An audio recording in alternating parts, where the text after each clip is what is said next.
Hey, everybody. Thanks for joining me for my next adventure writing session.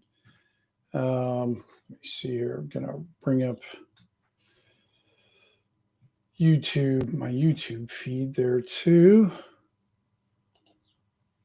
and start from there. All right. That should be fairly easy. Got 0 viewing right now. Maybe we'll get a couple coming up. Maybe not. We'll see. Let's get this way I can monitor. Sometimes it's hard to keep track of the um, chat both places, but that should be easy since I'm the only one here. So, all right. So, tonight, what I thought I would experiment with is a little bit of writing an adventure. We're going to do one that's fairly quick. I'm going to use this online adventure stuff to kind of get us a boost along, and hopefully should be able to finish this in one session. I hope, but I often underestimate the time that it might take to do something or whatever. Oh, and I wanted to bring in like the last adventure writing session that we did. Uh, we did the Hunting of the Grue, and here's what it looks like in print. And I'll be sending out to my patrons. And if you guys want to download it, it is available at my Patreon at patreon.com /Gothridge. So you can pick up a free PDF of this if you want. This is like I said, the last one we did. I think it turned out pretty nice. And then I got the YouTube helpers on there. Flint, Jeffrey, and Mark are all listed in here. So, but yeah. So this is what the patrons will be getting. Nice little zine adventure thing. I did add something at the end. I added a treasure table. Like uh, Shadow Dark always says there's random treasure tables. So I decided to add my own in the back. I wasn't going to do it, but I always add more work to myself than needs be. But I did a 6D6 or a 6, what do you call it? D6 table. And that each D6, like, so if you roll a 1 and then another 6, it's going to be some sort of monetary thing like silver. But in my world, campaign world, the goblin money is just called gobs. So they're just balls of silver and that. And to make things simple, even though they might vary in size or whatever, they're equivalent to 1 silver piece. But a lot of times, like the money changers won't give you that much for it. They'll give you about half price because they're the ones who are going to have to end up, making it into something more valuable. And then the second part of the treasure table is magic stuff. The third one is weapons. The fourth one is jewelry kind of stuff. Hey, Flynn, good thing you joined us. Good. And then the fifth one is like oddities. I think like artistic stuff. And then the last one, number 6, is just adventuring equipment. So I did add that at the end there. On that. So yeah. If you guys want a copy, hey, there we go, Flint. Can only hang out for a minute. Came to harass and leave. Well, I get that. Thanks for joining, though, Flint. So, like I said, if you're interested in grabbing a PDF copy of it, just run over, or you can just go over to my Patrons, patreon.com /Gothridge, and you can pick the latest one up and whatnot. And if you want a print copy, join me. Although I'm going to have to make some changes on my Patreon soon because I've had my Patreon since I think 2011. So I think it's 14 years old now. I can't remember. I think I had one of the original. I was one of the first year that was in there. I think first 6 months I joined it, and now they're kind of forcing people into changing their Patreon. A lot of them already did it, but I've kind of stood my ground and But nowadays, with all the prices of everything going up and just trying to send out things, it's actually, almost cost me more money. I'm paying you guys to take my stuff. So, oh well. Anyways, I'm gonna drop this. So tonight, I thought I would use some online tools that are available to everybody to write an adventure, quick adventure. Say your typical dungeon master, GM, referee, whatever you want to call it, and you need an adventure because life, and all of a sudden you just, all right, I gotta do something. So what these do is they really help jumpstart the adventure, and it doesn't matter if they're original or not. I think it's an interesting exercise because I'll do these different things for writing exercises, I guess, to tweak different parts of my brain, to get them some, to work it out, see what I can do with it. And this is a pretty popular site here. What we're going to do is go to, and watch me not be able to find it now. It's that Whataboo. I think that's how you say it. I have so many different things here. Let me look it up because I can't find it in my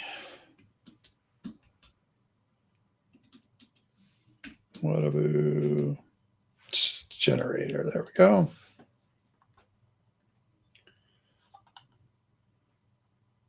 I was going to say it's giving me freaking power generators. Power generators. Wrong generator. Although I appreciate a good power generator, I guess. All right. Yeah, it is good.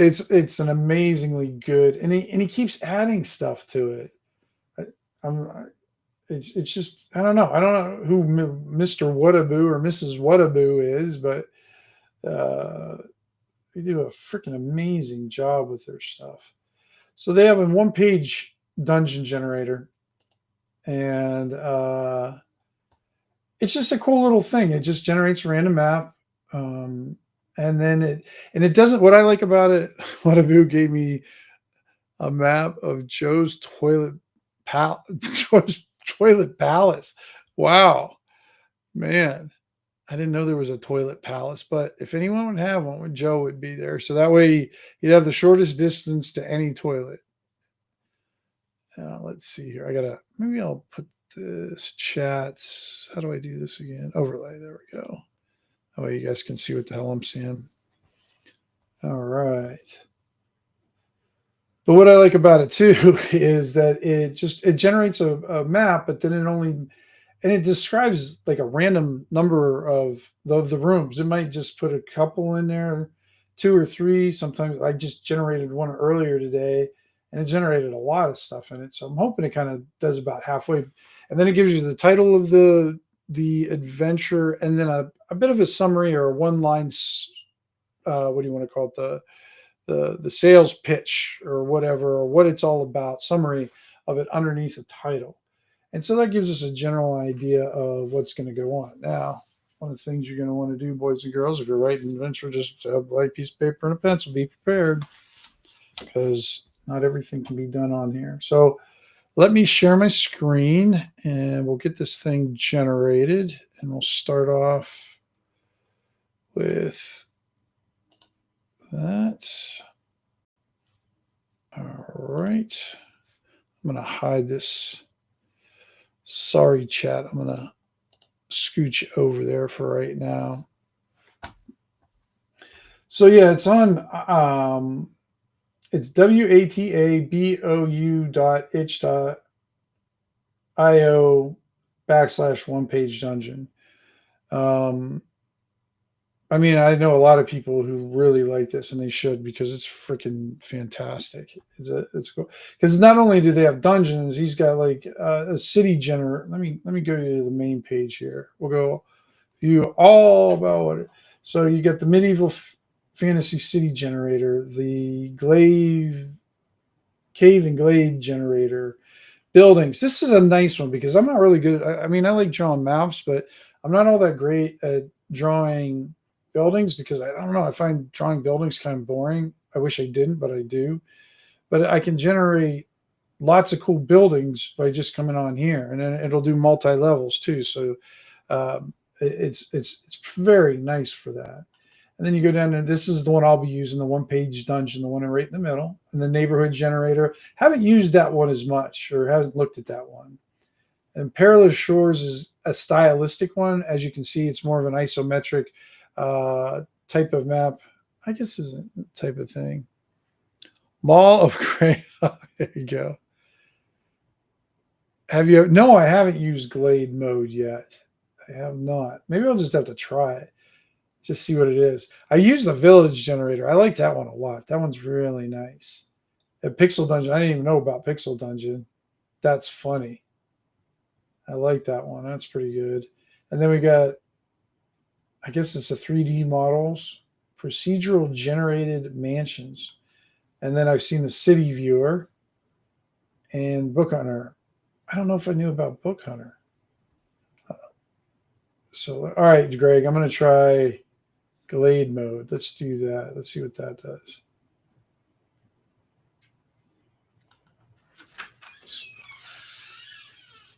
So, so you got to, all right, I see. That's not too bad. Oh, what is that? That's wicked looking. I don't want to print that out, but that's cool looking. I don't know what I'm doing. I'm just clicking the arrow. Now I look like I'm in the dungeon part. But yeah, that's a cool. Let's see. Let's do another one. So that's a cool. I like the names. I like the names that they give too because they're very easy to pronounce and just give someone. If you want to be Greg and add a little French word above here, the Fravez-vous blood caves. Yeah, see, that was fancy. I'm looking at the preview files. Okay. Okay. Support this generator. Do I have to go here? Aha, I think. All right. Yeah, this looks like the place I had connected to it. All right, there we go.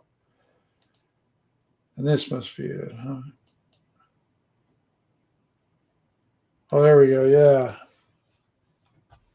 Okay. How do you get? I wonder how you get to do. Open the generator. Yeah, so I like, and then like the style. It's very nice, very clean. And I think you can download this stuff or copy it or something. And like if you wanted to add it in Roll20, it's fairly simple. Let's see. Let me see here. Right click on the map, select display. The big map is the generated one. Right. Okay. So this one's a generated map. Cool. All right. But yeah, it's a great tool if you guys haven't looked at it or anything like that.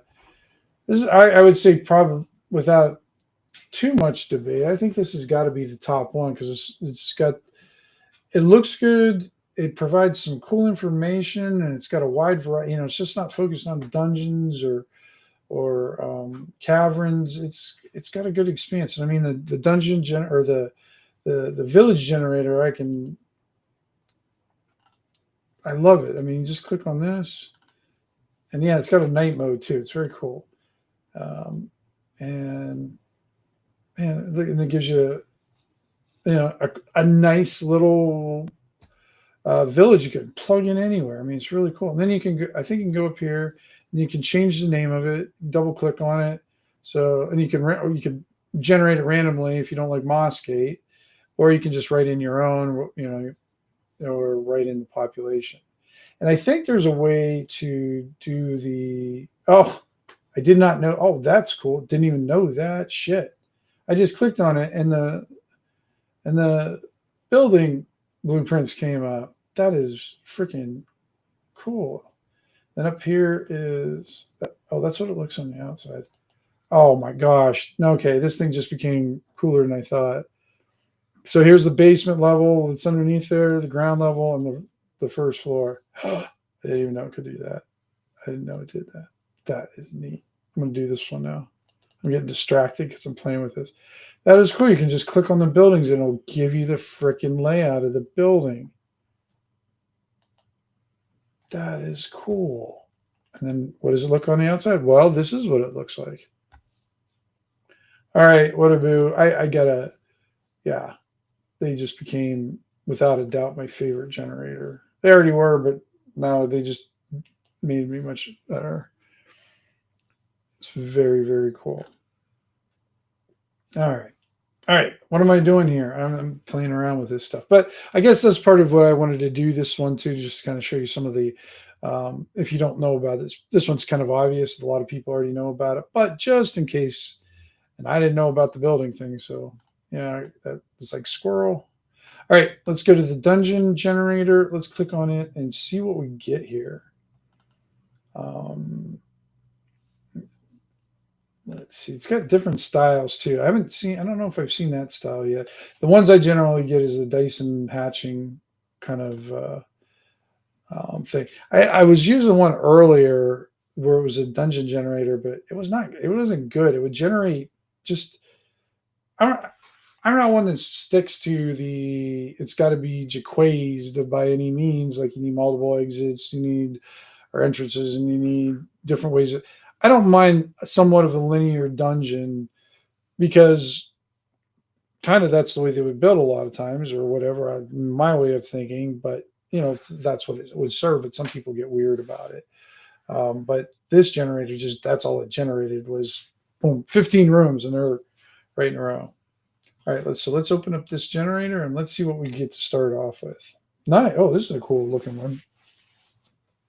Oh, and it's got a Manor of the Shower Oracle. No, Shadow Oracle. Shower Oracle is something completely different. All right. So after the Shadow Oracle's fall, the manor remained uninhabited. These days, it is overrun with pigs. Okay. Which don't care about the past of the place. That's weird, but I kind of like it. Now, as you can see, guys, oh, I don't even have you looking. Oh, it jumped. I'm sorry, guys. I have to reshare this with you guys. I didn't realize it jumped to a new one. Am I in there we are. Sorry about that. There we go. What, Greg? Tim. What? Was it not? Is that what you're going to tell me? I didn't have the right thing up? I'm getting yelled at by a chubby.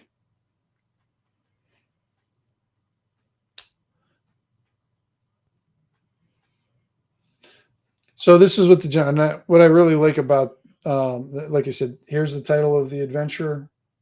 Here is like a brief summary of kind of what's the current situation is going on in the adventure map itself. And as you can see, not all the areas are numbered and described. And the ones that are described, there's just like brief details. Okay. Yeah. Thanks, Greg. Yeah, I didn't realize that. I'm looking at the other side. I got two screens going.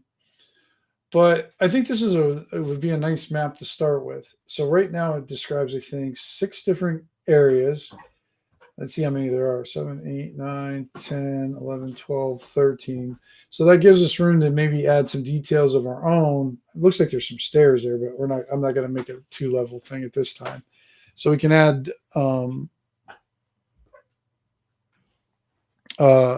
our own details to this adventure. And like I said, the cool thing about it is if you're struggling for stuff, this thing helps you out by giving you all these prompts and some ideas that you can run with. So let's see here. I guess the entrance would be over here, and where the statue. Can you guys see a little bit, huh?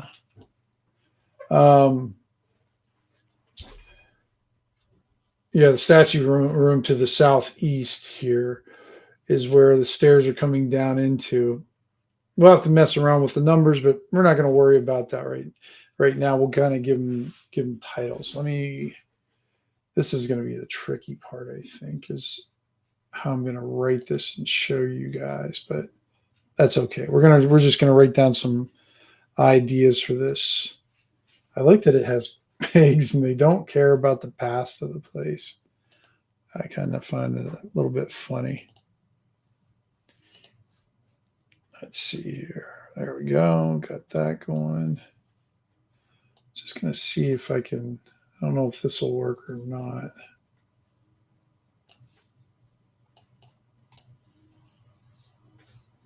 No, it just wants to focus on one at a time. All right, that's okay. Because I don't think I can, let's see, can I put note? Oh, I can put notes. Can I? I don't want to re-roll notes. I want to arrange notes, symbols, numbers. Oh, I'm going to learn this with you guys because let's see what this is. So those are all the numbers. So it numbered them all. Can I move any of these things? Here you thought I was going to have everything figured out. Ha ha ha. That's what you thought. All right. So there's the view tags. And I can export this too. Maybe I'll do that. Oh, it got rid of all my notes, so I don't like that. No. Oh, and I can't. Can I take back default? Let's go to default. Okay, good. I'd rather have I like the little notes on there too. All right. You know what we'll do is instead of just, I used to have a standard dungeon begin with room number 1. Well, screw that. We're going to start with probably, when we get to room 3, we'll go over there or something like that. So room 1, let's say, I'm going to write this stuff down so I can add it into our format here. One of the things I do when I'm writing stuff, guys, for my zines is I always write in format because when you're writing, you always have a limited space. You want to make sure what you want to say can fit in a space. And then when you're adding different elements to it, whether it's artwork, tables, stat blocks, whatever that you need to add, you got to account for it. So you want to make sure your page looks right. Plus, you want to really be careful. Like if you're laying out a zine or anything or an adventure, and you've got some cool artwork, you want to make sure you've got space, a breath between your artwork. You don't want it smashed in together. So say you have 2 facing pages, you don't want like 2 pieces of artwork in the gutter of the inner part of the zine. It just looks cluttered that way. If you have like 2 pieces of work on the inside, you want to space it out, spread it out, make it look nice and whatnot. And you can only really do that is if you work in layout. It'll save you a lot of time later on. Plus, it helps with when you're doing your editing, because if you shorten up stuff, then you're going to open up space or you're going to lose space, one thing or the other. So you always want to kind of be aware of that. All right, so a carving. Let's see, this one's a carve. Number 1 is a carving on the wall, depicting a scene of sacrifice. All right, so what are they going to be sacrificing? I don't know. My internal thing is like in the past that they're sacrificing pigs. And it's just ironic that pigs have taken over or something along those lines. What do you got? If you guys got any input in this, go please share away, or suggestions and everything. They were very helpful last time. Even Paul's were helpful. Who knew? So I just put pigs in a notation there. And we'll have to do something with the water. We're going to have them because you can see the dark, I think, let's see here. See where all the dark gray area, that is underwater or not underwater. It just has water around there. Nothing adds stuff like an added like tension to something is just add water. But this looks like it would be kind of shallowish type of water. Doesn't look like it's um, too much anywhere. I'm just kind of looking to see. I don't really see a source, but that's okay.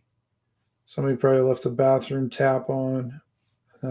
We'll make a note that there is water. Let's see. We're going to say shallow. We'll just make it a few inches. We'll say like 4 inches. Shallow inch deep water. Just so we have a notation of that. Because the other thing that any attempt at stealth is a disadvantage. I can't think of anything else right now that it might be affect some sort of gaming mechanic or whatever, but like it's hard to, you can do it. And the thing is if you have a thief doing stealth and they're at disadvantage, well, they always get advantage, especially in Shadow Dark, they get advantage with the roll anyhow. So basically it's just a straight roll at that point. But for big fat fighters and big fat armor, then they're going to be like triple double hammer damage disadvantage kind of thing. So all right. So let's see. Let's go to number 2. I want some details. I just want to kind of get a general guideline on what's in each one of these rooms. So we have a large stone door. Stone door with a keyhole. All right. Now, here's a weird thing about dungeons and all this stuff that's locked. How many times do you ever find a fucking key in a dungeon? It's like they lock everything up, but nobody has a damn key. So I try to make sure I have somebody with the key, but I don't always remember. But usually I try to put a key somewhere in it that would make sense, because you got locked shit up. People, want to get into it at the time too. On the southern wall of the chamber. Okay. So yeah, so this one it doesn't even describe anything about inside the room. So that one's pretty open to do. Just describes the door to the south, which is just a keyhole door. So that one's going to be locked, or well, maybe not. Maybe it's not locked. Maybe we'll do something along those lines with that one. And then number 3, we have randomly up there at the top. And I like this thing, a magic staff on a pedestal table. Yeah, that's kind of fun. I mean, what's in there? Why is it there? What kind of magic staff it is? Don't know. We'll figure that one out. But I like that they add those little details like that. Oh, and then remember I was just giving shit about a key? Well, there's the key. It's in the basket. I love it. I was talking shit and I immediately got called out on it. Very good. Way to go, Whataboo. You remember the key. Palmed, I don't know, palm shaped key. Okay. Are we talking about that palm? Or are we talking about a palm from a tree? I guess we can figure that out. Palm-shaped key.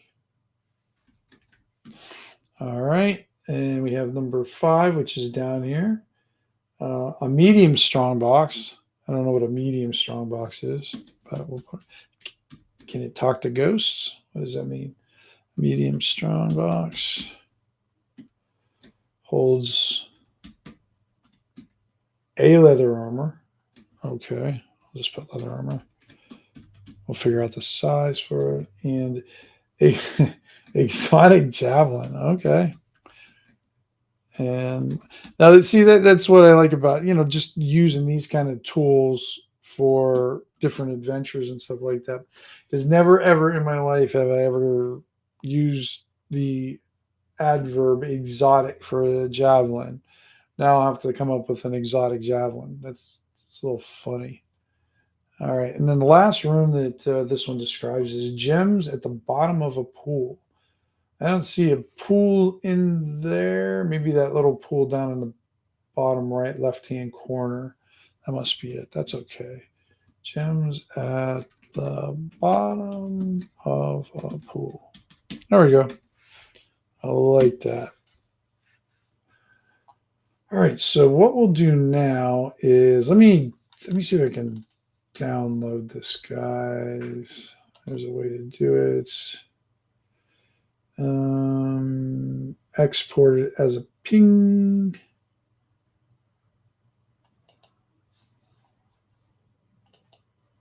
That's the maximum. See if I can get this to see if I can get it to save somewhere here. I'll put it right in this one. Hopefully it'll save everything. I can't remember if I did this before or not and whether it saved everything. Because then I can move you more into the adventure itself. There we go. Might make this a landscape one for right now. There we go. Insert. You guys can't see this, I know. But once I get it done with, I'll share the screen again.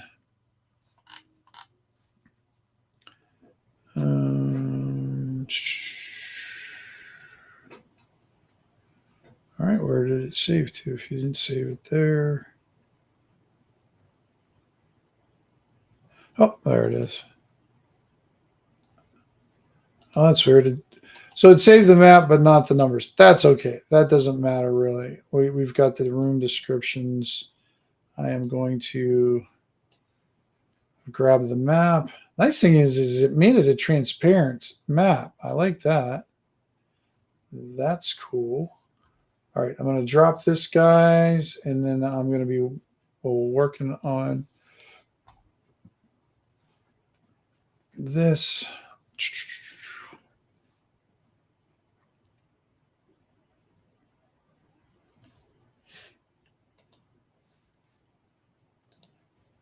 There we go. Share.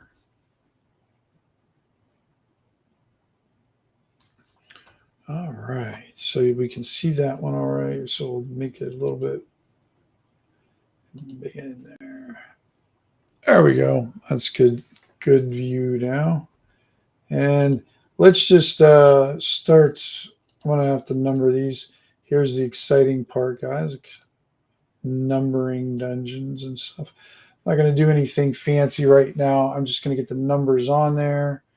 We're going to use some big, fat, bold fonts, and I'm going to use red as a color so it'll stick out a little bit more so I can find it. Find it. We'll do one.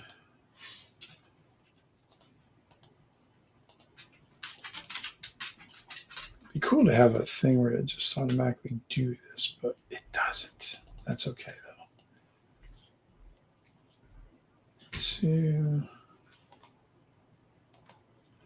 get to do this a few more times, guys. And that's the funny thing about doing. How do you number your dungeon? Do you go up and down, left to right, entrance to boss? You know, you got to figure out what's going to translate the information the best way. Like here, do I start going up top? Or do I go down to the bottom and follow through? I'm going to go from the top because I'm going to use this last room as, I guess, the final room, whether it's big boss in there or not. Not going to worry about that until we'll do some rolling for that to randomly generate that kind of thing too. And then we're going to take these room descriptions that we received from Whataboo in the beginning. They basically give us information on, I think, 6 different rooms, and we'll assign them to these rooms. Remember the one where it said gems at the bottom of a pool? I think I might put that in number 6 over here and have that be it. Okay. 7 up here.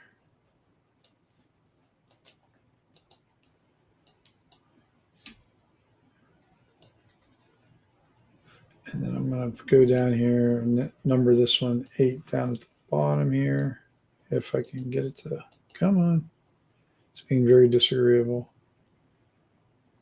So publisher I use too. Sometimes it just doesn't like me doing too much at the same time. I guess I should make that this one 9 and then that one all the way up there at 8 and go. Did I get it? No.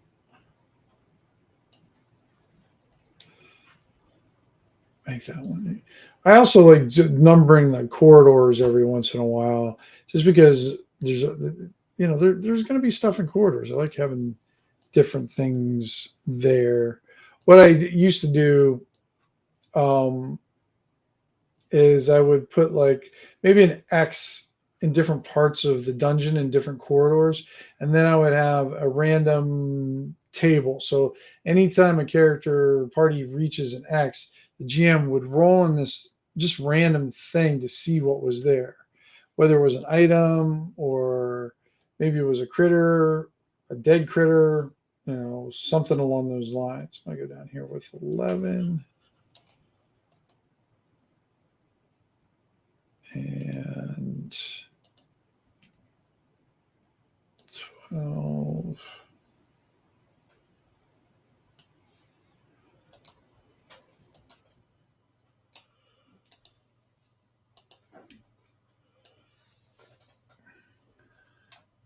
Usually I'll have this kind of thing set up ahead of time so you guys don't have to watch me numbering, because I know it's thrilling. But part of doing it. That's all. When I do my adventure, this is all part of it. Yeah. It's not all sunshine. And I'm going to switch these two around since this is going to be the entrance to, I want to make this one 13 down here. And I flipped it over. Let me scooch. Must not like this map too much. That's why it's bogging down a little bit and being difficult.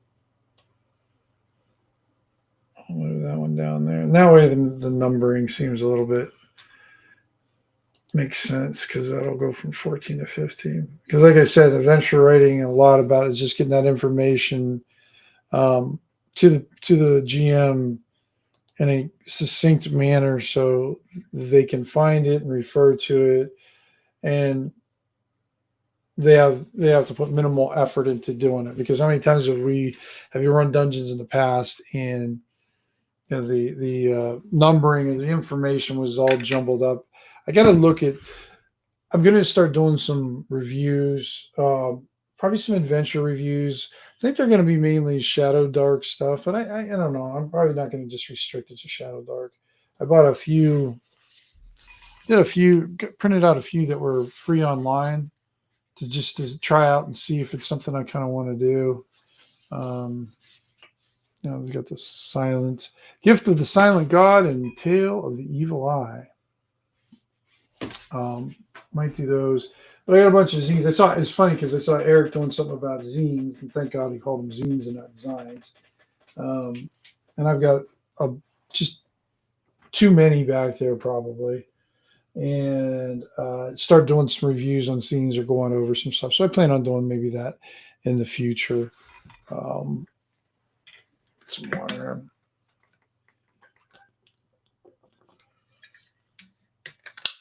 But for this adventure, I think I'm going to leave out the X's and have to create another table for this one. But it is a fun thing too to add. The one thing I like, if I was adding this to the adventure, I would write in there to the GM that this is going to be you want to roll this maybe ahead of time or when the party comes on. If it's because if it's a person or a creature or something like that, you want to be able to describe it. In the middle of the hallway, there's this, little weird dude named Joe looking for a bathroom. And you want to know that ahead of time, just because you need that information. All right, so let's assign let me get, we're going to jump up to here. I wonder if I can do this a different way. It's like I almost want to, because the way when I write with two different screens going on at the same time. I'm wondering if I can figure out a way to do that on here. I don't think I can only do one at a time. I can do this though. Let's do the side-by-side thing. View 2-page. I don't think it's going to let me do it this way. I can trick it into doing it though. Insert, we're going to put one before. And then we're going to do one. Oh, I did it too. I'll put this one down here. Put that one back up there. It's messing with me. I'll just take this.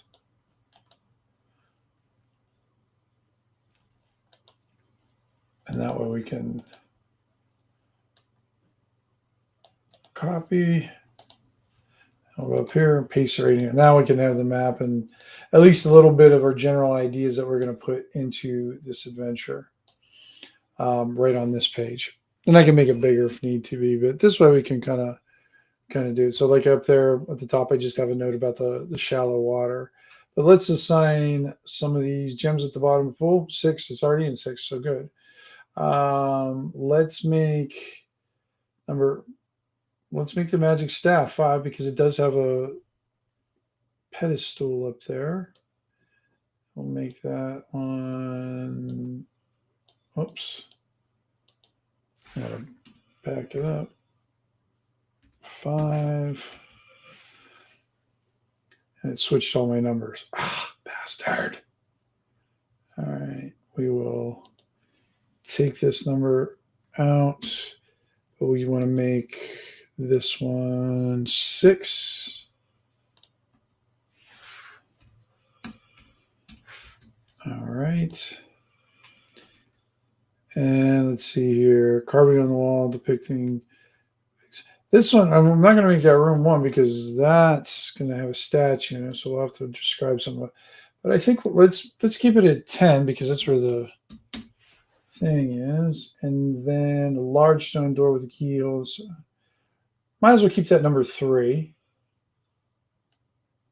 No reason to change that one. And then a basket with a palmed key in it. I'm going to say that we're going to put that because I kind of see those 4 rooms up top, almost like presidential room kind of things. Let's put that, I guess, in number 7. I don't know why, because that just sounds good. And the medium straw box of I forgot to put exotic javelins. I don't know what that means, but that's going to. Hey, Jack, how you doing?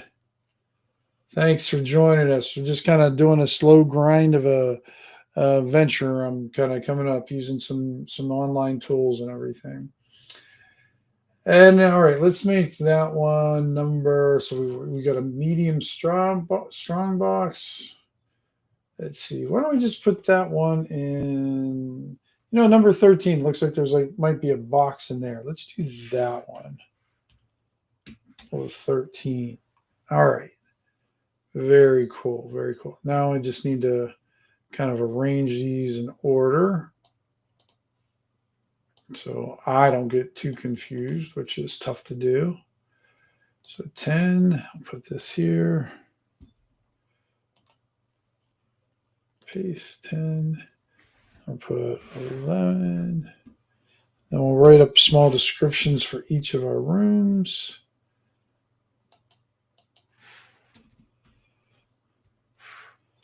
One. Come on. Oh, there we go. 1, 2, 4, 5, 6. What do we have to 7? You might have to make the font just a bit small. I do have it kind of on a larger size, but 9, 10, 11, 12, 13. We'll move this. Cut, copy. Paste. There we go. I think we'll have just enough room. We're just going to kind of keep each room down to like a bit of a sentence of kind of the bare necessities of what's in there. It's hard to read it on the screen, isn't it, guys? I don't know. Can you guys let me check out the oops. Don't do that. That makes it really hard to read. Let me check. Oh no, I can't get it. Now it wants to crash on me. Come on, you stupid thing.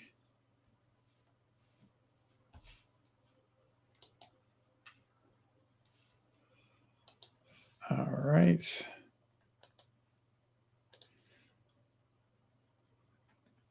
I'm looking on the, I guess you can kind of see it okay. All right, so we will switch this around then. Hopefully it came back up again. There we go. At least it didn't crash on me and I lose everything, which is unfortunately not uncommon for me. All right, 1, we got a statue in there. I'm going to go back to the old unnatural selection and use their curiosities section because that one's fun. We won't use what it is because we know it's a statue. But let's see what we can make it into. Let me open up the book here, guys.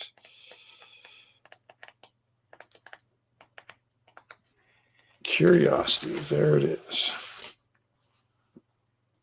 All right. Let's see what it is. So it's a D20. I'm going to use my jumpy dice, my little silicone dice. I like these things. And we're going to see what it is. What kind of, they got statue here, and it's got 4 different things. I guess I'll roll on the D4. My cool affinity die 4. It's a number 3. So it's going to be some sort of plant. Plant statue. All right. And let's see what it's going to be made of. I'm going to roll a D12 for that. Ooh, it's made of, I don't know yet. Some sort of animal thing.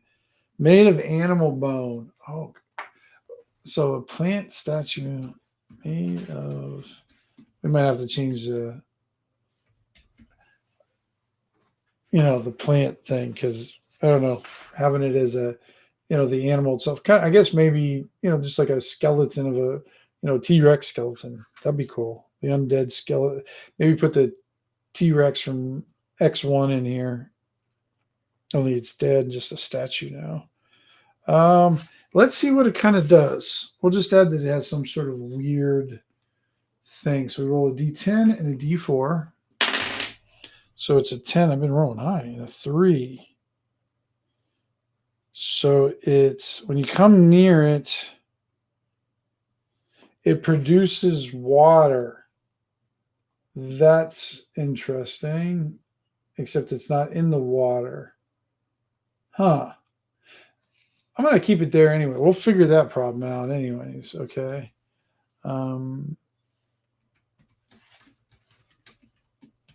It produces water. All right. That might explain it, but maybe it produces water somewhere else. It's like having the spigot in the living room and your water comes on in your bathroom or something like that. That's weird. I don't know, but I like weird stuff like that. That's cool. Let's see how you have to turn on the water because there's different types of interactions. Let's see what we got there. So I got another. Oh, I got to roll a d12. So 5 and a 1. So you have to whisper at it. All right, we'll figure out what you got to whisper and everything. And I like that. And then there's some double doors here too. Let me make this just a tad smaller on the font so I want to try to keep everything in the same page. I'm going to say something about the double doors are, I'm just going to say broken. Just so we have some sort of descriptor that kind of goes with it. Number 2, it looks like we've got some sort of crate in there. And that, but let's use Chubby Funster's thing. Let me get out my GM companion because he does have some, believe it or not, he has good ideas in his books. I don't know how that happened. But he's got his room thing here, and I do like that. So, yeah, well actually, I'm going to use your table, Greg, for the dungeon dress. I think it's a dungeon dressing one. We'll use that in there, but I also want to use the other table you have of what's in the room. But right now, we use the dungeon dressing table from Chubby Funster Games, his Shadow Dark GM companion.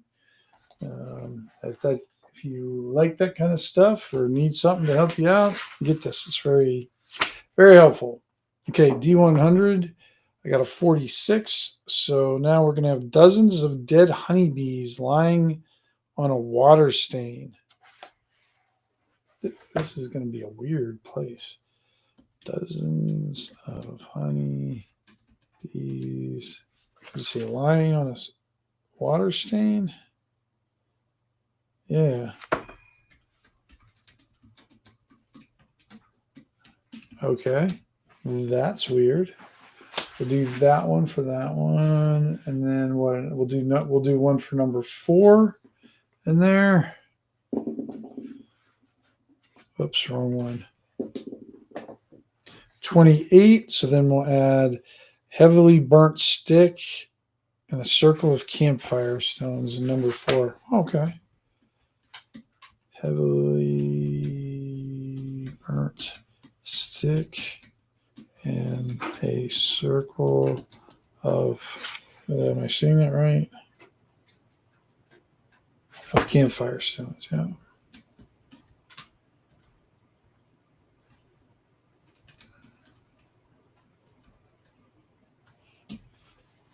All right. CSM. All right. Number 8. Is that that's the one with the weird little circles there? We're definitely going to have to add something about, I'm going to say they're pillars, but I'm not really sure. Or they're half pillars. What? So one of the things, especially with these, so I'm going to say, like, I'm going to call them half pillars. So what is there? 8 of them? Yeah.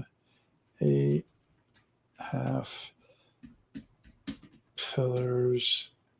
And I'm going to say that they are,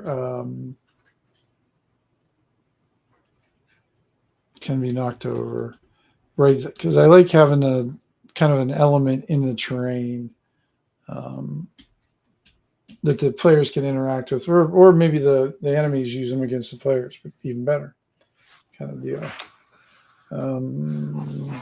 Let's roll on this dungeon dressing for that room too. Just a 99. A clipped brass coin with a demon head imprint. Okay. A clipped brass coin with a demon head. I think you said imprint, right? Imprint. Cool. That'll be an interesting thing to do. Number 9. Let's do this one. Now we got a 06 on that one, guys. Pile of bent and warped barrel hoops.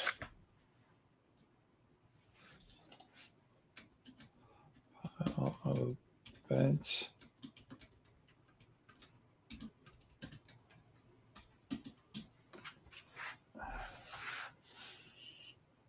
So we'll head on down to number 11 there.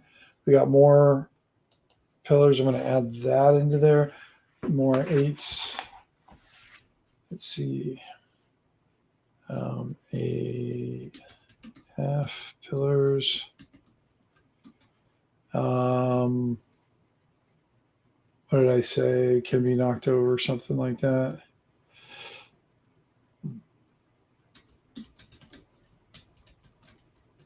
And then roll on Greg's thing again, and it's a 35. So we get 3 large cheese wheels. Okay. Although I can imagine if they were worth anything, they'd be a fortune. And what did they say? Moldy and decaying. Boo. But of course, if you could get like, what's that one spell, like purify food and water. I don't know if the Shadow Dark has a version of that one. But if they did, it would be worth a cast on that. That'd be a small fortune right there. I don't know what those would be worth. All right, 12. Looks like we got a flooded area.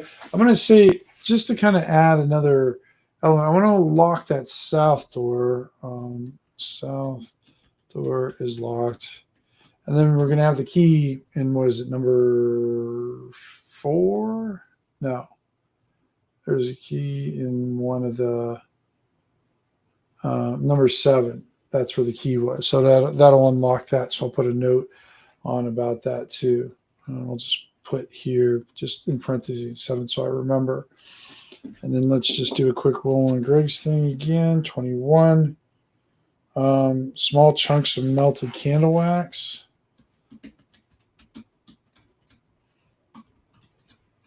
Now what I'm doing, guys, is I'm just adding these things in here. Will they stay? I don't know. But like when we do the roll for what's going to be in the room for different things, we're going to maybe use these elements to enhance the whole experience or the encounter. And if it doesn't quite fit, we'll make sure we'll replace it with something else that's a little bit more suitable for the situation. All right, and number 14, we've got a tapestry back there. So let's use this one. Or what did they say in number 10? It was carving on a wall depicting a scene of some sacrificing. Okay, so in 14, let's do some more of that. We'll keep it again, carving on the wall depicting. Up here, I'm going to put, pigs there depicting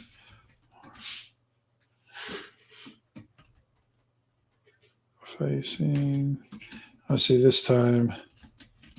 Let's not just do humans. Let's do what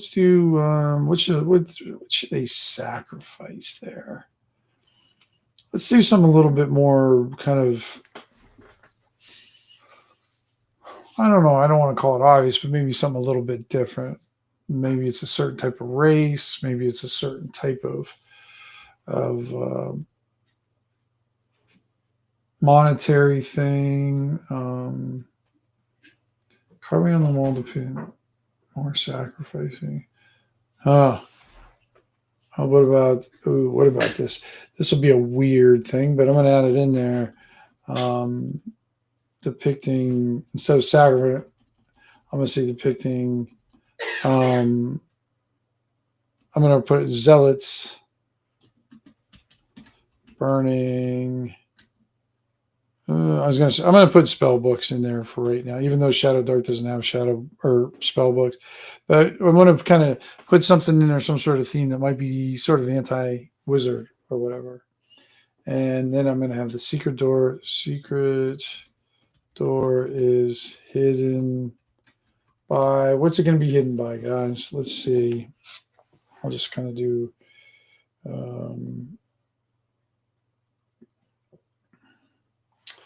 what can we have the hidden?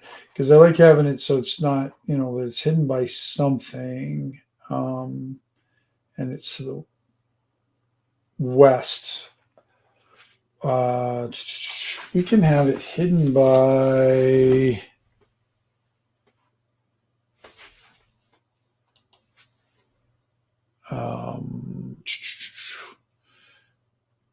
maybe it's just a secret door, and maybe it needs a trigger or something like that. So it opens by let's say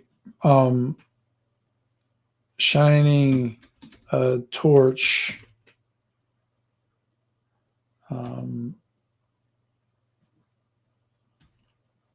on the spell books, I guess. I don't know. We'll think it's something so that way you're kind of contributing to burning of the spell books.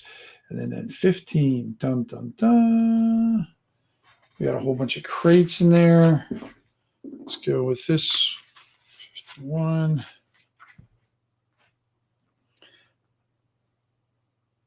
Let's see, a severed goblin toe. Poor goblins, they always get the shit beat out of them. A severed goblin toe in a sandal. Oh. Am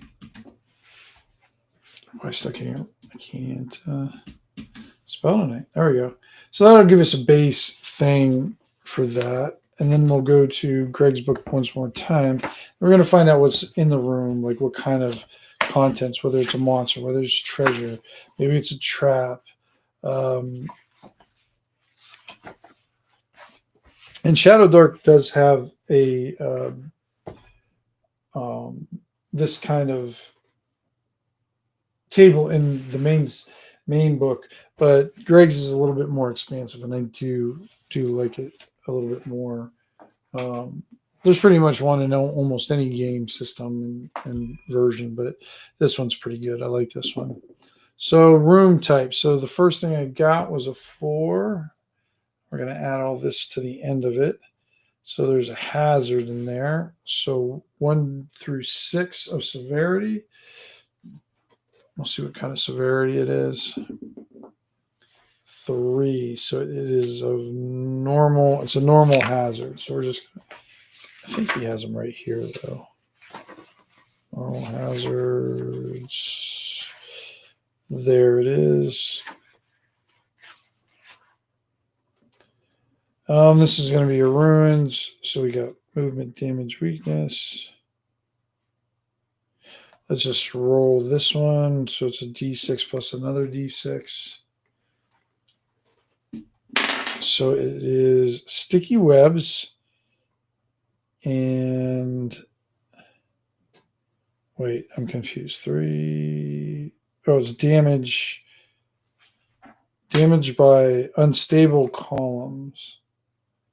Okay. So hazard damage by unstable column. So we'll figure out, get some columns in there. We can add those in easy enough. All right. Then down to the next one. I'll have to make sure we work in some pigs here. If we roll up a monster mob, that's what it'll be. It'll be a bunch of piggies. 16. Then we got a solo monster. All right. I'm not going to roll up for that. We're going to say solo monster right here. And it's like +1. And we got to figure out kind of what level we're going to write this adventure for. Oh, thanks, Orange Ice Creations. I like that. I always need to see how people make the sausage. Yeah. Yeah, sometimes it's a little slow, but it's try to show a little bit more of it. Even though I don't like doing I don't write balanced adventures. I'm just not into that. I like to write it for what I'm feeling at, but I have to have some sort of idea of what level it is. Just when I'm sharing the adventure with other people, they have some sort of gauge of what levels of their people that they should bring through. So I do have to keep that in mind, even though, like for Hunters and Hunting the Grue here, when we made that last time, it's second to fourth level, but it definitely could easily wipe out a party of fourth level, especially the Grue. Grue's pretty nasty. And even the gibbering mouther that I put in, gibbering mouther, or however you pronounce it, I think it's gibbering. I'm going to say gibbering. That it can wreck your world pretty quick, even though it's not a very savage creature at all and everything. But work on this. Now, probably this will be 2-session things, guys. So I'm thinking about doing that because we're already running in over an hour. But what we'll do is I'll get these room types done, and then next time we come back, next time I do this, maybe tomorrow night, we'll flesh these things out. And so the next room is going to be a 17. There's our monster mob. All right, so in 3, we're going to have pigs. Monster mob is piggies. So we're going to have to remember here. I like to write notes on the top here, guys, as I'm creating this stuff. Like, what are going to be some of the elements that kind of permeate the entire dungeon, and this is going to be deafening winking throughout, because these things are going to be making a lot of noise. In which case, we can probably get rid of the attempt to stealth at disadvantage, because if the pigs are loud, then nobody's going to hear you sneaking up anyways. So, all right, let's go down to number 4. Let's see what kind of this is. Ooh, big 20. We got a monster boss, which makes sense in there in a way. Yeah, monster boss. And number 5 section, we've got 7. We've got some treasure here. Cool. I always like treasure. One of my favorite things back in the, let's see if I still have it back here. See if I can find it real quick. I think this is the first time I did this tonight. No, I think it's down. Cheers, is it? No. I have the monsters and treasure assortment, the one that has like all 3 in it. And one of my favorite tables on there is not just not the treasure table. Treasure table I don't like as much, but I like how it says how the treasure is hidden.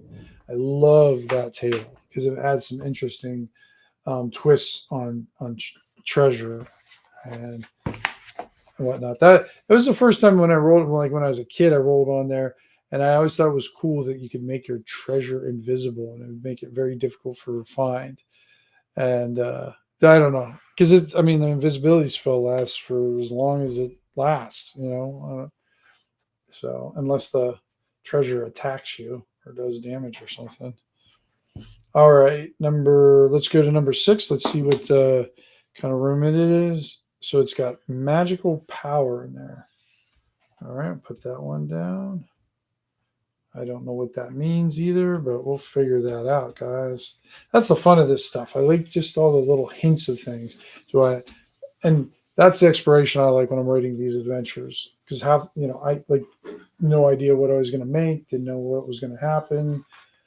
I just roll on a few tables, use a few things, and it kind of gets me going using a combination. Because creation doesn't occur in a vacuum. There's always influences from one side or another, different pieces that you've read, different pieces that you've seen on the internet or gotten from the internet, whether it's just a map, if you got a map from you can gain inspiration by just looking at the map. The map screams like there's some activity going on there with the water, and you get some pillar. It just has a story. You just have to chisel away the stone that doesn't belong to find that story. All right, number 7, we got a 5. Ooh, there's a trap in there. Cool, trap. I like having a trap. Let's see what the severity of it is, though. It's a normal one. All right, put that in there. Because I don't tend to use a lot of traps in my games. Not too much. My players may disagree, but I tend not to. They think my monsters are traps. This one's just going to be empty. We don't have to add anything extra in there. I mean, we already got a coin. I already got a clipped brass coin with a demon head imprint on it. So that's going to spook the shit out of the players already enough. So. All right, 9. We got a 6. So we got another trap. Let's see what it is. Another normal trap there. So gleaning some information of what maybe the boss might be. I'm thinking since it's, some traps and stuff, when I kind of look for maybe a boss creature, that I'll pick something that's a little bit more stealthy or a little bit more intelligent, that like drains the resources or from the party, so they don't have to do a full frontal assault on a full strength boss monster. 18 on. Oh, got another mob there. Let's see here. We got mob. We're gonna put pig mob because we're gonna. I'm gonna put pigs. I love that there's pigs in this dungeon. And that'll probably lean into. The background of this dungeon too. We'll work some piggies into it or some sort of weird thing.